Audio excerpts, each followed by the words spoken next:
I would like to bring a nuance here because I talk a lot about visibility for women leaders to make ourselves more visible. But making yourself visible doesn't mean that you have to be extroverted. It doesn't mean that you have to be loud, right? It's two different things. And I think it's important to bring the nuance here during this conversation.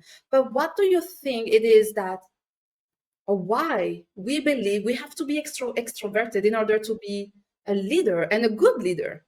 I think the world has standards, and the world, just builds nuances. I, for one, as a Christian, know that God likes variety. I mean, if you look into nature and you look into the world and life itself, you realize that whoever created that or is behind creation is a lover of variety, right? But the world seems to think a particular way does it. So I feel like we need to learn from creation that there's not a one cap that fits all, the way the world is. And I feel like the world became like that because there needed to be standards, right? There needed to be a yardstick to measure people by.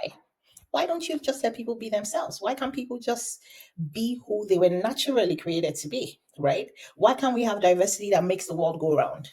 So for me, it's breaking the worldly norms and worldly standards and being who you were created to be.